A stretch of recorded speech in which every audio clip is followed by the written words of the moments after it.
This is gonna be a little vlog. To Melbourne, just checked out of the hotel. Review up. So yeah, checked out of the hotel and we're off to Narita to go to Melbourne. After leaving Torontomon Hill Station, I ended up taking the Hiba line all the way up to Ueno Station to catch the Skyliner, which is the exit right behind me, over to Narita Airport. It is kind of a far walk from the Hiba line to the Skyliner, as you can see here. And I waited for the ticket booths to open up, the kiosk, but I ended up just going to the counter. I got like 2-3 minutes. Gotta get close. This train will stop en route at 40 Manila Airport. Terminal 2 is. So after getting on the Skyliner with like 2 minutes to spare, I ended up sitting next to the window and enjoying the sights of outer Tokyo as it snowed the day before, and managed to get into Narita roughly about 45 minutes after I got on the train. This was actually pretty cool to see the model airplane there, and this is the flight I was supposed to catch to go to Melbourne, but since I'm flying standby, I didn't make it and I had to go to Haneda to catch another flight. Finally got my seat. It's been a long day. Oh my god. So I went to Narita expecting to get on a Melbourne flight, which left right around 5 o'clock.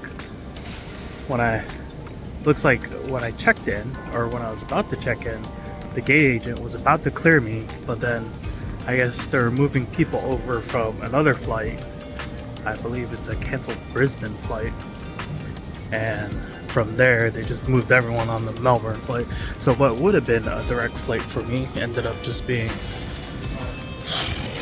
hopping from one airport to the next.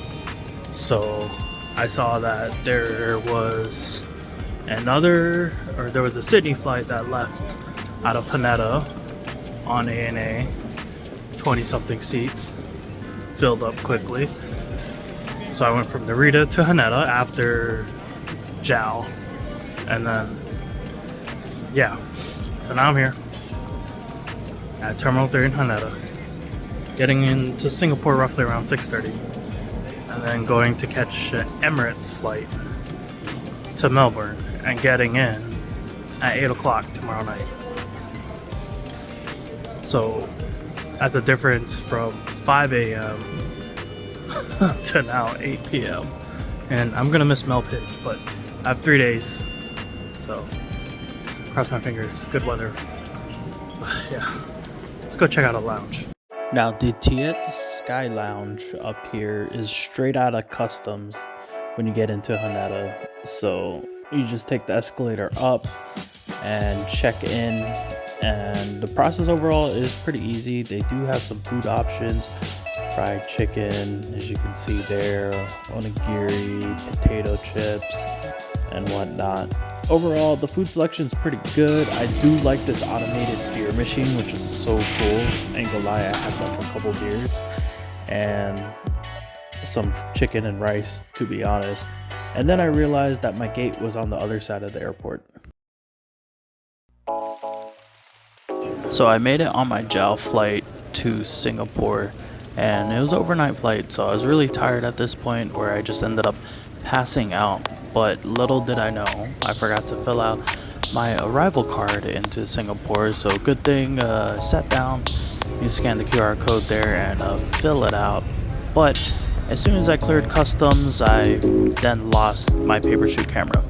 The whole reason why I was going to Melbourne. So I asked for the airport help desk and they were very helpful, but they said that no one turned it in. So on my flight on Emirates, I just slept the whole flight. Well, I figure I'd come on here and say I lost my papershoot camera, and I'm here in Melbourne, so this kind of sucks. Yeah.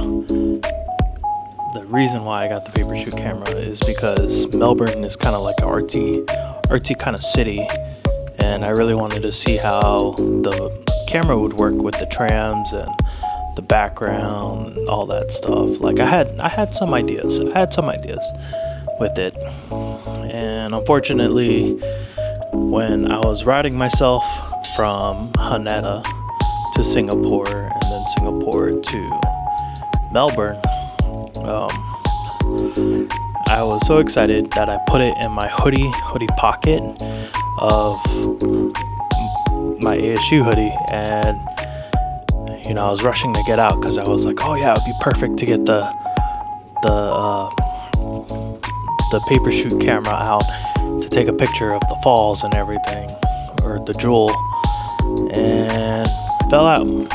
I ended up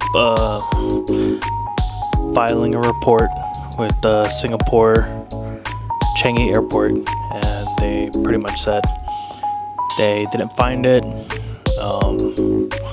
So yeah, they said to call back. I haven't called back yet actually, but if anyone turns it in, but at this point it's kind of too late. Like, you figure someone would turn it in, but they probably picked it up, so I was cool and ended up taking it. So that being said, I'll probably just order another papershoot camera.